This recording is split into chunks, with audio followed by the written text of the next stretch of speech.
My name is Emma Reeves. I'm 32 years old, and a year ago, I built the house I'd been dreaming of ever since I aged out of foster care. This project wasn't just work, it was my way of proving to myself that I no longer needed to feel like an outsider anywhere. When my husband and I invited his family over for the housewarming, they assumed he paid for everything. His aunt leaned in and whispered, "Well, no wonder she's with him, he clearly keeps her comfortable." I didn't say a word. But over dessert, my husband raised his glass and said, "I hope you'll all thank the real owner of this house." Then he pointed at me. His aunt nearly dropped her fork, and I just looked at the contractor invoice with my name on it, because the gold you're talking about is my talent. Before I tell you what happened next, let me know where you're watching from, and hit that subscribe button if you've ever had to prove people wrong without saying a word. I first met Michael's family during the holidays. One of those large, over-decorated Thanksgiving dinners where everyone wears sweaters they don't normally wear and pretends to enjoy small talk with cousins they secretly blocked on Facebook. Michael and I had been dating for almost a year, and this was the official unveiling me, the girlfriend, the outsider. The moment I stepped into the house, I could feel it. Not hostility, not even disapproval. Just that cold politeness that makes you aware you're being scanned. They were kind, of course. They smiled, offered drinks, complimented my boots. But there was something in their eyes that flicked just for a second when I answered questions. "Where are you from?" "Oh, I see." "No, I don't have any siblings. I grew up in a few places, mostly with foster families." When I said that, the room seemed to take a half step back without moving. Michael had grown up in a family with deep Denver roots. His father had owned a chain of auto shops. His uncle ran a vineyard in Oregon. His cousin had just bought a second home, for skiing. There was always a legacy behind every name they dropped. And there I was, a woman who had designed buildings for other people her entire life, never living in one for more than a few years, never feeling like she fully belonged in any. I noticed the assumptions early. The way his mother asked if I was still freelancing. I wasn't. I ran my own firm, with employees and clients. But I let it slide. The way his aunt tilted her head when I explained I didn't go to an Ivy League school, or when I didn't order wine because I preferred water, and she muttered something about modest taste. They thought I was chasing comfort, that I had latched onto Michael because he had a stable name, a normal family, a future already paved. And I can't lie, it stung. Not because I cared what they thought, but because I knew how wrong they were. Michael didn't rescue me. He didn't complete me. If anything, I had been the one building something real while they were busy naming trust funds after dogs. But I wasn't loud about it. I had never been loud. And maybe that's why they didn't see me. Still, it hurt when they spoke to me like I was temporary, disposable. At that first dinner, someone asked what my end game was, like I was a placeholder on Michael's way to a real partner. I smiled, said something light, and focused on my mashed potatoes. That night, as Michael drove us home, he said, "I think they liked you." I didn't correct him. Maybe they did. Or maybe they just tolerated me with the kind of grace that comes from wealth layered over decades. But that was the moment I realized something. If I ever wanted to change the way they saw me, I couldn't argue or defend myself. I would have to build something undeniable. Something they couldn't ignore, minimize, or rewrite. Something with my name on the deed. The idea of owning a home had always felt abstract to me, like a fairy tale detail reserved for someone else's story. Growing up in foster care, houses were just temporary containers for survival. You learned how to adjust to different layouts, new smells, strange rules. Some had yellow kitchens and floral couches, others smelled like dust and bleach. You memorized escape routes not for emergencies, but for when you'd have to leave again. So when I started to build a career, it wasn't the paycheck that excited me most. It was the possibility of permanence. By the time I met Michael, I'd already been working as an architectural designer for almost 7 years. Quietly, steadily. I wasn't flashy, didn't network at rooftop parties, or talk about myself much online. But my work spoke loud enough. I had repeat clients. My last 3 projects had come in under budget and on time. I didn't brag, I delivered. Still, I lived modestly.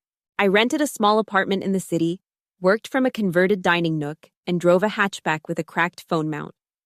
I was saving, not just for stability, for something of my own. Something I could walk into and say, this is mine.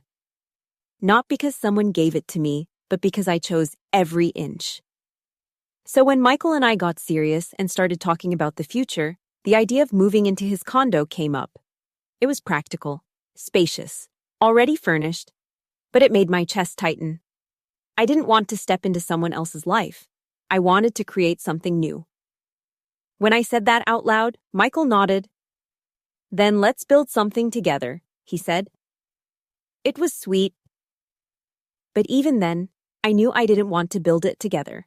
I wanted to build it myself. There's a kind of fire that comes from growing up with nothing stable.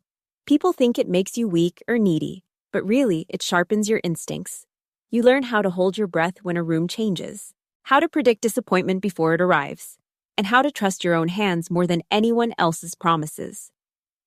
I began sketching the floor plan that same night, not for a client, for myself. Wide open living room with clean sightlines, a kitchen that caught morning light, a quiet office with a door I could close. It wasn't extravagant, but every corner was intentional. I wanted it to feel like a declaration not of wealth, but of authorship. When I told Michael about the idea, he looked surprised but didn't question it. He offered to co-invest. I politely declined, not because I didn't trust him, but because I needed to do this alone. I had money saved, clients booked for the next 6 months, and a contract about to close that would more than cover the foundation. I found a lot on the edge of the city, sloped, but beautiful, slightly overgrown, with old pine trees that whispered when the wind hit right. I walked it twice before signing the papers. The second time, I stood in the middle of the dirt and gravel and told myself, this is where it starts. No family, no foster parents, no borrowed living room or rented walls, just me. And a foundation I would pour with my own vision. That was the moment the contract with my past broke. Not legally, not with a signature, but in my bones. I no longer wanted to be someone who came from nothing. I wanted to become someone who had created everything she needed with silence, with strength, and with a plan no one saw coming. I didn't tell anyone outside of Michael that I had broken ground. Not my colleagues, not my extended circle, and definitely not his family. It wasn't secrecy out of shame, it was strategy. I've learned over time that people love to attach their own expectations to your beginnings. They'll call it a dream when you fail, and luck when you succeed. I didn't want their noise, I wanted space. I signed the first round of contracts with a general contractor I trusted from previous work. I walked the site every morning at 6 a.m. before my day started. Steel-toed boots, coffee in hand, hair pulled into a knot. I checked measurements, I revised finishes, I adjusted placements with the instinct of someone who had redesigned hundreds of homes for clients, but never once for herself. There was something deeply intimate about seeing your own lines take shape in concrete. Most nights I came back after dark, flashlight in hand, staring at wooden beams like they held my entire history. And in a way, they did. Every stud in the frame was a rebuttal to someone who had ever looked at me and seen a dependent, a placeholder, an accessory to someone else's life. Michael offered help constantly. He meant well. He'd show up with takeout and a look of concern when I refused to delegate tile choices or material deliveries. I told him it wasn't about control, it was about presence. I needed to feel the process in my bones, from footers to finishes. I needed to see what it meant to truly own something, not with a check or a ceremony, but with dirt under my nails and sunburn across my shoulders. There were moments I questioned myself, like the day the supplier miscounted the hardwood panels and I had to fight to get the correct batch delivered before it delayed installation. Or the night a storm rolled through and I stayed up texting the site lead, panicked about runoff and trench flooding. But each time, I solved it. Quietly, without complaint. Because this wasn't just a house, it was a culmination. One afternoon, Michael's mother called. It was a casual check-in, the kind she rarely initiated. She asked how things were going, how work was, whether I was still taking on small projects. I told her I was focused on something personal right now. "Oh," she said with that tone, "I figured you'd be helping Michael look for something bigger. A joint place." I said nothing. Just smiled at the phone, let her speak. His family still didn't know. Not about the lot, not about the blueprint, not about the progress photos I kept saved in a private folder on my drive. They thought we'd eventually buy a modest place together, maybe something with a guest room and backyard space for future kids. And maybe we would. But not like this. Not with their narrative leading the story. My team at work started noticing I was quieter than usual, less available for new client pitches, more focused in meetings, yet somehow distant. They assumed burnout. One even asked if I was okay. I said yes, I was just building. And that was the truth. There's a sacred kind of silence that lives in the early phases of construction. You can hear every step echo. You can trace your own shadow across the drywall before it's even painted. I loved it. I cherished the rawness. No one had walked these floors yet. No shoes had dirtied the thresholds. It was clean possibility. There was a moment, maybe midway through framing, when I stood in what would become the kitchen, right where the island was supposed to be. The sun poured through the open ceiling beams. I closed my eyes and pictured it morning coffee, clients turned friends leaning over bar stools, the smell of lemon zest and clean countertops. I pictured laughter. I pictured peace. And then I opened my eyes and saw that all of it, every plank, every nail, every joint had my name behind it. Not stamped, not engraved, but embedded in the very sequence of decisions that got us here. That was the day I realized I didn't need applause, I didn't need permission, and I definitely didn't need their approval. I was already home, even if no one else knew it yet. Laying the foundation wasn't just a step in construction. For me, it was an emotional threshold. Until then, everything had been theoretical lines on paper, calls with contractors, Excel sheets filled with itemized costs and contingencies. But once the excavation was done and the rebar was in place, something shifted in me. I stood on that dusty, leveled ground early one morning before the crew arrived, and I remember whispering, "This is real now." There's a strange kind of intimacy in watching concrete pour. It's loud, messy, entirely unglamorous, but it holds. It carries weight. It shapes everything that follows. And as I watched it settle and dry, I felt like I was sealing a version of myself inside it, the version that used to doubt if she deserved more than temporary housing or short-term plans. The foreman joked that I was the most hands-on homeowner he'd ever worked with. I took that as a compliment. I didn't just approve invoices, I read them. I didn't just walk through the site, I measured beams and took photos of joist placement. I wasn't trying to control every detail. I just wanted to remember every inch of it. I needed it all to imprint. Not because I didn't trust the professionals, but because I needed this space to reflect a level of intention that my entire childhood lacked. When I was 10, I lived with a foster family who moved 3 times in 1 year. Each time we packed, I'd try to guess how long we'd stay. I used to sleep with my sneakers on for weeks after each move, convinced I'd need to leave suddenly. It took years to break that instinct. Even as an adult, I never unpacked fully. My closets always looked temporary.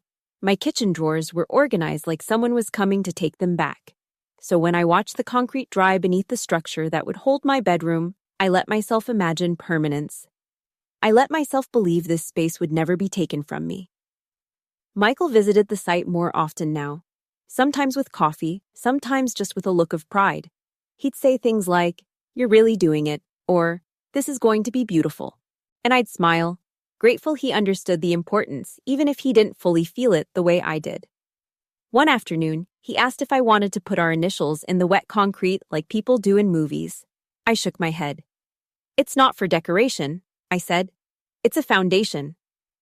He nodded, a little confused but respectful. Later that evening, I stayed behind after the crew left. I walked across the newly poured slab, barefoot, careful not to disturb the surface. I just wanted to feel it. Cool, solid, quiet. I sat down in the center of what would become the living room, pulled out my phone, and opened a spreadsheet with all the payments I'd made so far. Every number, every transaction, was mine. No cosigner, no shared account, no borrowed funds. Every cent had come from the life I built, the clients I served, the hours I'd worked long after the office lights went off. I saved a copy of that spreadsheet to a folder I named Houseproof. Not for legal reasons, just for me. Something to open later when someone inevitably asked, "Did you and Michael split the cost?" Or worse, assumed I had nothing to do with it. I wouldn't need to argue. I'd have the receipts, literal ones. The deeper I got into the build, the more I realized how much I craved this kind of solitude. There was something cleansing about making decisions that affected no one but myself. No board of advisors, no landlord, no government subsidy. Just me, my blueprint, and the earth underneath it. I kept most people out of the process, not because I didn't want to share, but because I wanted to finish without interruption. There's a certain freedom in building alone. You don't owe explanations, you don't need permission, you don't have to absorb anyone's doubt, and most of all, you get to own the outcome without dilution. That was the day I knew this wasn't just a house. It was a line in the dirt, a boundary between who I used to be and who I was becoming. Everything before this slab had been uncertain. Everything after it would be mine. When the final inspection passed and the house was officially cleared for occupancy, I didn't cry. I thought I might after all the years of saving, building, proving. But no tears came, just a long exhale. Quiet, steady, and so deep that it felt like I was releasing a version of myself I'd been carrying for far too long. It was done. My house, my design, my name on every permit, every invoice, every line in the ledger. And now it needed one more thing: ownership official and undisputed. I scheduled the closing documents to be signed under my name alone. Not because I didn't trust Michael, but because I needed to finish what I started without compromise. We had discussed it before. He understood. At first, he offered to contribute to the final costs, things like furniture or landscaping. I told him thank you, but no. This entire house had been a blueprint of self-determination. It had to stay that way. He didn't argue. That was one of the things I loved most about him. He didn't shrink when I stood tall. The notary came to my office on a Wednesday morning. I wore jeans and a white linen shirt, no makeup, no fanfare. Just me and the pen. I signed each document slowly, deliberately, like I was imprinting my name into something deeper than paper. When she handed me the final copy, I asked for an extra envelope and slipped the deed inside. I wrote in pencil on the flap, "For when they ask." Later that night, Michael and I stood in the empty living room. The lights were soft. The walls still smelled faintly of fresh paint and clean wood. He wrapped his arms around me and said, "You really did it." I nodded, not trusting my voice. In that moment, I didn't feel like a woman standing inside a house. I felt like a woman standing inside her own legacy. A week later, I ordered a small custom plaque online. Not for the front door, not for guests to see. I planned to screw it to the inside of the hallway closet somewhere only I'd ever notice. It was brushed brass, no bigger than a credit card. The engraving said, "Built by Emma Reeves, paid in full." I smiled when I saw the proof. It felt indulgent. But I didn't care. Sometimes you need a symbol, a private crown, a quiet gold label on the inside of something no one else will look at. Not to flaunt, but to remind yourself. Around that time, Michael suggested we throw a housewarming party. "My family's been asking when they can see it," he said. I paused. I hadn't really considered that part yet. In my mind, the house was still sacred, still mine in a way that felt too fragile to expose. But maybe that was exactly the point. Maybe it was time to stop hiding strength like it was something shameful. "Let's do it," I told him. "Let them come." We picked a Saturday afternoon. I ordered catering, fresh flowers, and rented chairs for the backyard. I didn't announce that the house was mine. I didn't send invitations with bold declarations. I just opened the door. The day of the party, I wore a dark green dress with pockets and a pair of leather flats that I had saved for something meaningful. People began to arrive: his mother, aunts, cousins, a few close friends. They walked through the entryway, complimenting the high ceilings, the built-in shelves, the kitchen tile. Every time someone asked, "Who did your design?" Michael would smile and say, "Emma did." Every time someone asked, "Is this your place?" I'd smile back and say, "Yes, it is." Still, there were assumptions. I heard one aunt whisper, "He really treats her well, doesn't he?" Another cousin asked Michael if the mortgage rate had been hard to negotiate. He laughed awkwardly and said nothing. I understood. It wasn't his story to correct. Then someone asked for a tour. I led them through the bedrooms, the patio, the office. And in the hallway, one of the cousins opened the closet and spotted the little plaque. She squinted, read it, then turned to me. "Is this real?" I nodded. She looked stunned. Then, quietly, she said, "Good for you." That evening, after everyone left, I sat in that same hallway, next to the open closet, and ran my fingers over the brass one more time. I didn't need them to know. But I didn't mind if they found out.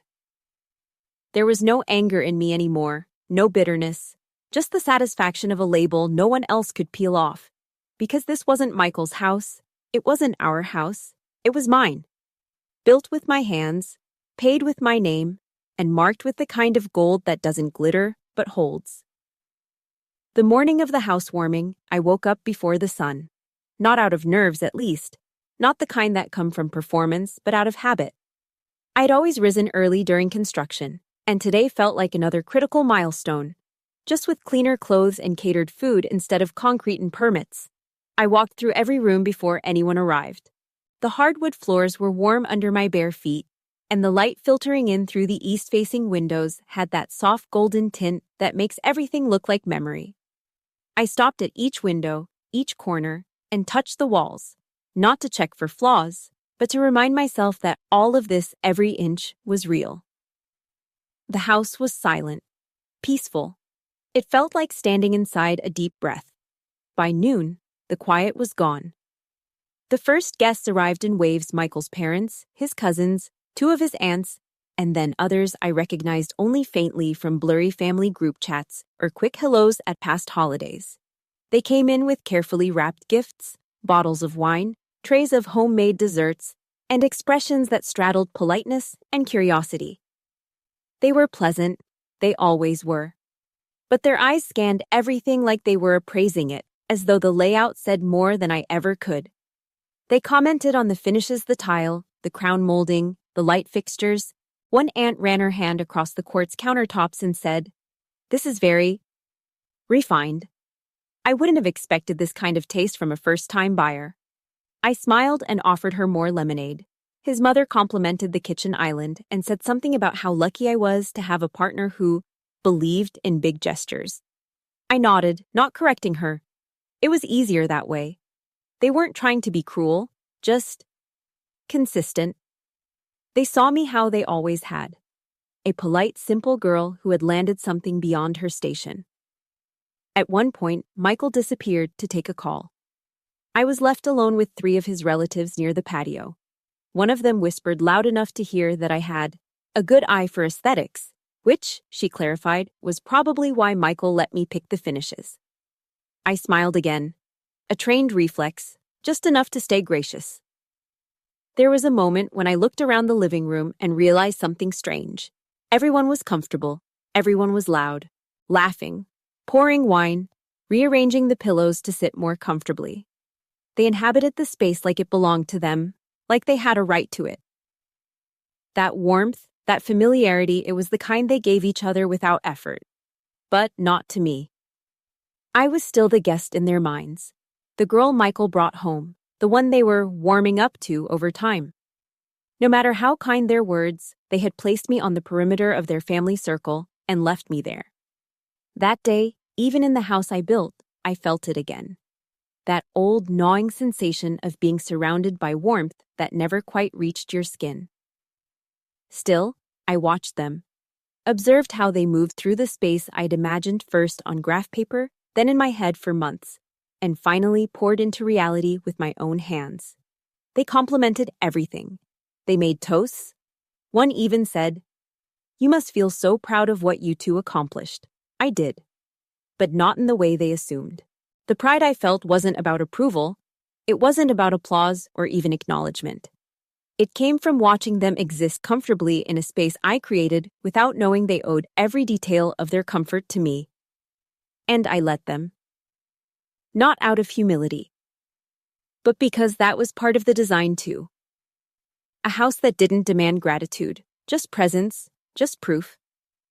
That night, after they left, I walked back through every room again, in the opposite direction. Picking up napkins, fluffing cushions, adjusting chairs. The silence had returned, softer this time. More earned. More mine. I stopped in the hallway, where the little brass plaque sat hidden inside the closet. I didn't touch it. I just smiled at the door, shut it gently, and turned off the lights.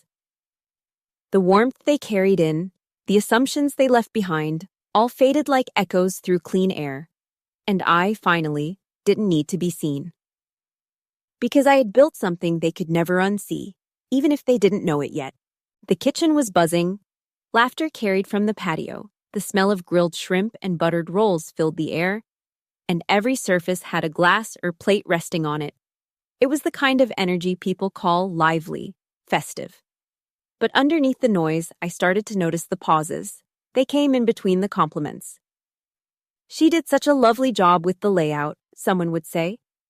Then a beat, a look, a question phrased like a joke. Did she really pick the tile herself? Or, "I wonder what Michael's input was," followed by a light laugh like none of it mattered. But it did. These weren't statements of curiosity. They were little hooks meant to test the story. Because despite how beautiful the home was, it didn't match the version of me they had in their heads. And people hate gaps in their assumptions. I was refilling the charcuterie tray when I heard two of his cousins near the stairway. They weren't whispering, not really, but they weren't projecting either. One said, "I still can't believe they got something like this already. I mean, he's not even in upper management." The other answered, "Well, maybe her family helped. I doubt she pulled this off with just design work." Her family. I paused. Not visibly. I kept slicing cheese. But my hands stiffened slightly. I don't think they even remembered I grew up in foster care. Or maybe they never really absorbed it to begin with. Maybe they had always filled in the blanks with something more comfortable. Something that made my presence beside Michael more digestible. The noise around me continued. Someone dropped a glass in the dining room, and the crowd reacted. A cousin yelled for paper towels. I moved through the clatter like a shadow. That's when I heard it. The sentence that folded itself into my chest like a knife wrapped in velvet. "She's obviously smart, but you can tell she married up." Good for her. Married up. I walked to the sink and rinsed my hands slowly. The granite beneath my fingers was smooth, cold, real. I had picked it from 6 samples, negotiated the price down by 11%, and installed it ahead of schedule. It was mine. All of it was. Every angle, every fixture. And still they thought I had been handed this life like an upgraded seat on a plane. Lucky girl. Pretty enough to be taken care of. I didn't confront them. I didn't even look in their direction. I dried my hands on a towel, straightened the edge of the tray, and walked out onto the patio. Michael was pouring wine for his uncle, laughing about something I had missed. I caught his eye, smiled, and nodded. He had no idea. None of them did. Because I never told them the cost. Not the financial one, the emotional one. The years of building reputation one client at a time. The nights spent reviewing contracts and red lines. The weeks I worked back-to-back projects with no assistant, no backup, no safety net. I didn't share those details. I never had.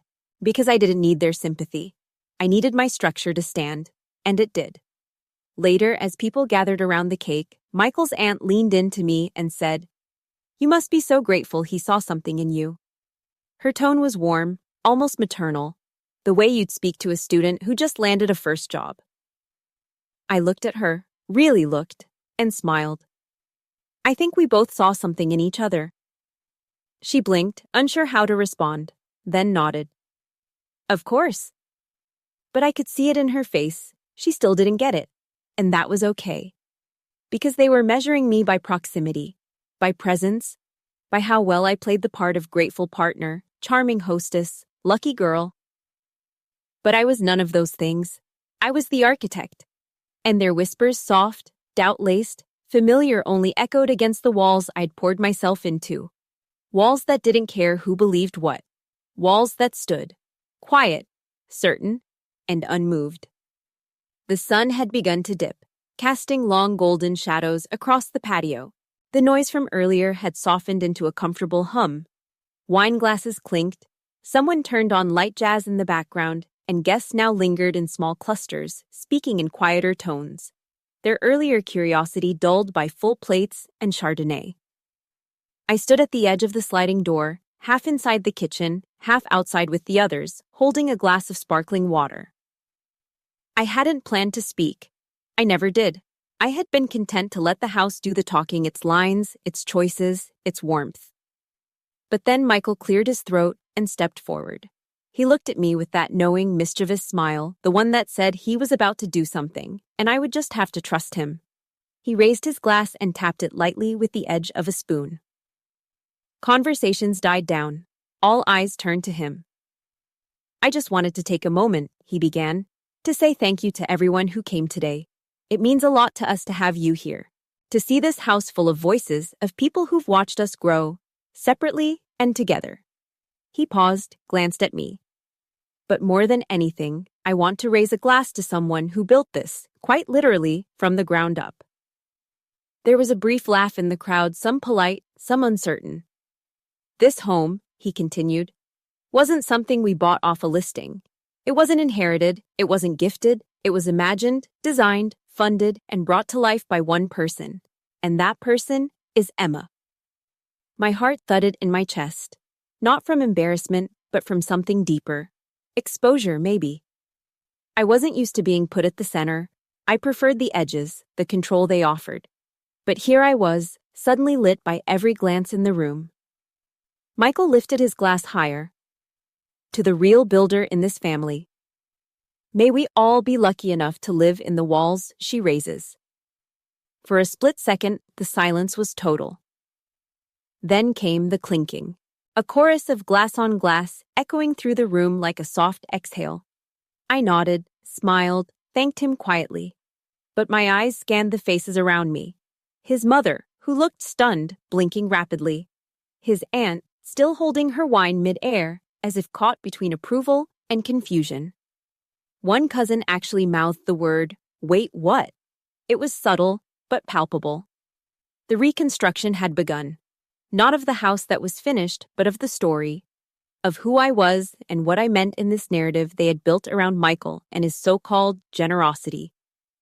Their assumptions were cracking, quietly, invisibly, like a foundation that had been improperly laid. You couldn't hear it, not yet, but you could feel it, like a shift in weight, a tilt in the way people suddenly looked at you.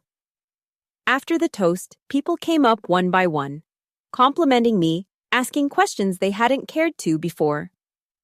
What inspired the floor plan? Did you always know you wanted something like this? Wait, you're an architect. Like licensed, I answered softly. No grand declarations, just facts, truths. Simple, clean, like the trim along the hallway I had personally measured and installed. My hands had built this place, my silence had protected it, but now my presence was beginning to reclaim it. And yet, I didn't gloat. I didn't need to.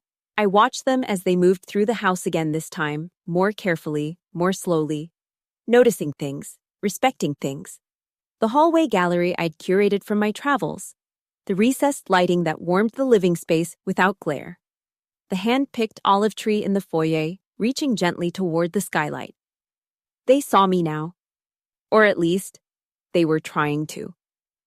Later that night, long after the last guest left and the dishwasher hummed in the background, I stood in the living room alone. Michael had gone to shower. The house was still. But it buzzed in that quiet, sacred way a space does when it has absorbed something new. I walked back to the kitchen, poured myself the last half glass of wine, and raised it not to the room, but to myself. Not for building the house, but for finally standing in it as the woman who owned it. Not just in name, not just in silence, but in truth. The following Monday, I returned to the site for one last check-in, not for the house, but for the team that had helped bring it to life. I had promised the foreman lunch and a final walkthrough to discuss a few details I wanted preserved for future reference. The crew was already gone, of course, but I wanted to say goodbye to the place from a different angle from the outside, as someone who had moved in, lived, and already begun to reshape her identity within it. On my way back into town, I passed Michael's aunt's office building. It was a mid-rise on Commerce and 6th, tucked between a law firm and an orthodontist's practice. I hadn't thought about it in weeks, hadn't had a reason to, but the way the sunlight struck the building's tinted glass made me slow down and glance left. And that's when I saw it. The banner. My company's branding stretched across 3 window panels, part of a rotating advertising campaign we'd launched 2 weeks prior. Clean serif text, soft slate blue background, and a photo of me arms crossed, expression calm but assured next to the tagline, Design with Authority. Build like you mean it. A campaign about ownership, legacy, quiet power. It wasn't supposed to be poetic. It was strategic. Our firm had just signed a major partnership with a commercial real estate company, and part of the contract included display placements in buildings they managed, including this one. I hadn't made the connection until now. I parked across the street, just for a moment, just to take it in. My image, printed 10 feet tall, reflecting sunlight onto passing cars and pedestrians who had no idea that the woman looking back at them had once been the invisible one at every table. The one whose talent had been translated into charm, whose intelligence had been repackaged as potential, and whose autonomy had always been attributed to someone else's generosity. Now she was on glass. I leaned back in the seat, and almost immediately, I saw them. 2 figures moving through the lobby, one in a red blazer, one in taupe slacks. Michael's aunt and her friend. I watched as they walked toward the glass, chatting. She glanced up to check her reflection, paused, then blinked. Her eyes landed on the banner, on me. The moment was brief. She stopped mid-sentence. Her mouth stayed open, caught somewhere between surprise and recognition. I watched her turn toward her friend, say something quickly, then gesture toward the sign with a stiff little motion. Her friend nodded slowly. They stood there for a full 5 seconds. Then they both turned away. They didn't come outside. They didn't laugh. They didn't point. They just walked into the building like nothing had happened. But I saw her face. I saw the flush on her cheeks and the tightness in her jaw. And I knew exactly what she was thinking. She had seen me, unfiltered, unframed by family context or Sunday lunch or whispered comments about Michael's girl. She had seen me as I had chosen to present myself to the world on my terms, in my power, without apology. That was the first time I realized visibility could be its own kind of quiet revenge. Not spiteful, not performative, just undeniable. I stayed in the car a few minutes longer, watching pedestrians walk by. Some looked up at the banner, most didn't. They had their own lives, their own errands. But I wasn't watching for their reaction. I wasn't looking for validation anymore. I had already seen what I needed to see. Back at home that evening, I pulled up the campaign analytics on my laptop. The engagement was steady. Click-throughs were rising. The landing page conversion rate was solid. It was working. But more than that, it was saying something. That woman in the banner wasn't an abstraction, she was me. And I had arrived. Not at a party, not at a holiday dinner, not at someone else's table, but in full view, behind glass, too large to ignore. And that was enough. A week after the banner went up, I got a voicemail from a number I didn't recognize. I almost deleted it without listening. Most of my unknown calls were vendors or real estate agents, but something about the area code made me pause. It was local, from a neighborhood I knew well. I pressed play and waited. Hi, Emma. This is Robert, Michael's uncle. I wasn't sure if I should call, but I figured, well, I guess it's overdue. I was wondering if maybe we could talk sometime. I just saw the ad on the building downtown, and, yeah, impressive stuff. Anyway, let me know. His voice trailed off near the end, uncertain. like he had started the call with more confidence than he finished it. I replayed the message once, then sat still for a while, staring at the waveform on my screen as if it could offer context he hadn't voiced. Robert. I hadn't thought about him much during the party. He'd been present, yes, lurking near the backyard with a bottle of bourbon, staying mostly quiet unless someone addressed him directly. He was older than the others and less polished. Not cruel, just cautious. One of those people who scanned the room before speaking, as if measuring what kind of language it would accept. I remembered meeting him for the first time years ago. It was at a family gathering in someone's dimly lit basement, a potluck maybe, or a birthday party for a cousin's child. The details were fuzzy, but the feeling was not. That cold moment when someone looked you over and filed you away as not quite.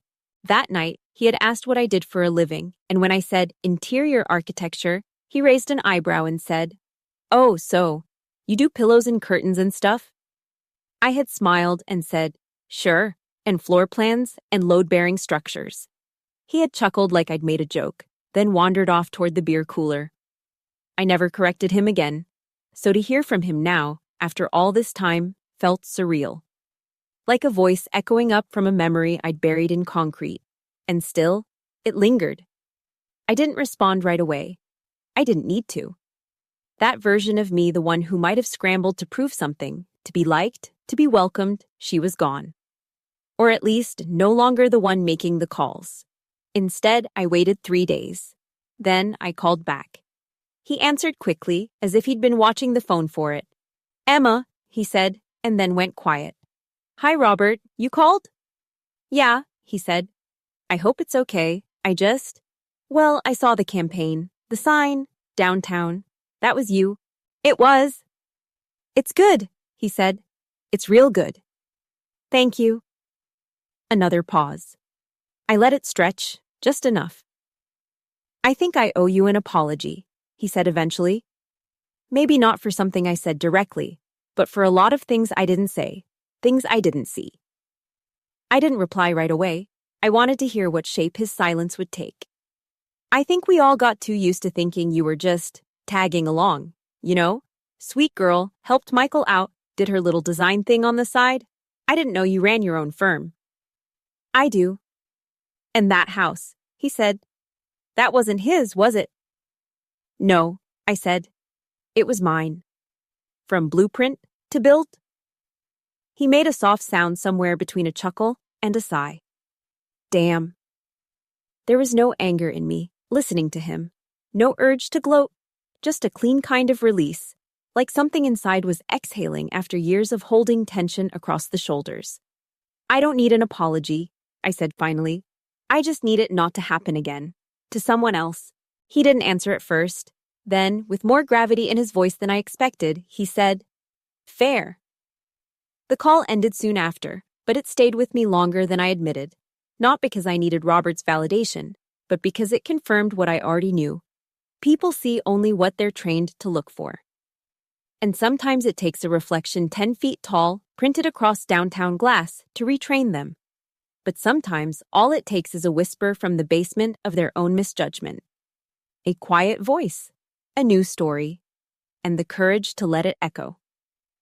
There's a closet in the hallway between my office and the guest bathroom. It doesn't hold much, some cleaning supplies, light bulbs, a toolbox I rarely use.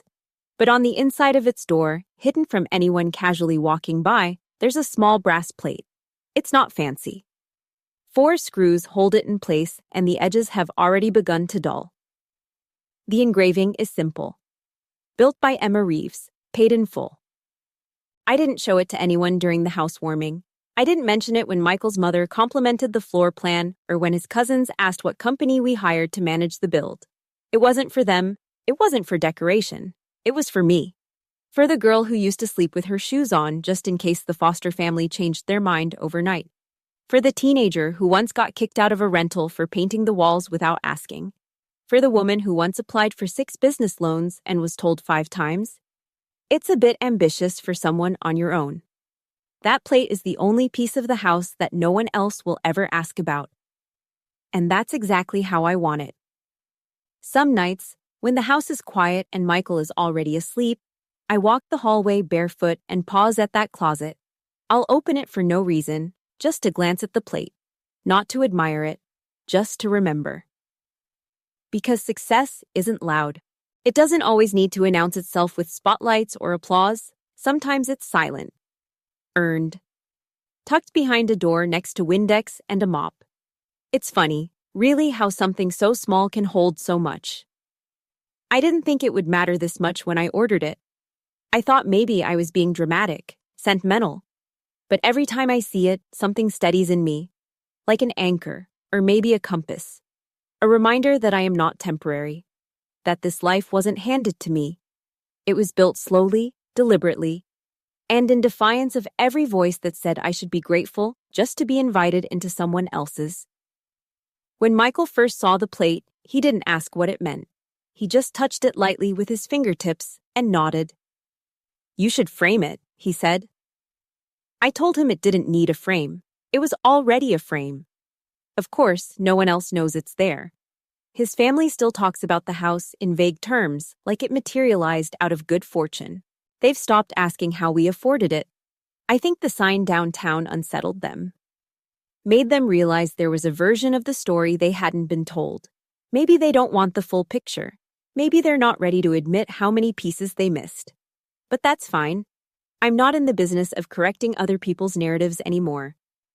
I'm building my own. Sometimes when I'm on a client call and pacing through the hallway, I'll catch the brass glinting in the corner of my eye. It catches the morning light in this soft, almost bashful way. Like it knows it's not supposed to be part of the house's public beauty. But it doesn't mind. It just waits, patient, steady. A few weeks ago, we had guests over, friends from my side, mostly women I met through work. One of them, a fellow founder, wandered through the hallway and paused. "What's in here?" she asked, pointing to the closet. "Just supplies," I said, stepping over. I opened it instinctively, not thinking. She glanced inside and her eyes landed on the plate. She didn't say anything, didn't smile or joke or ask. She just looked at me and nodded once. We didn't need words.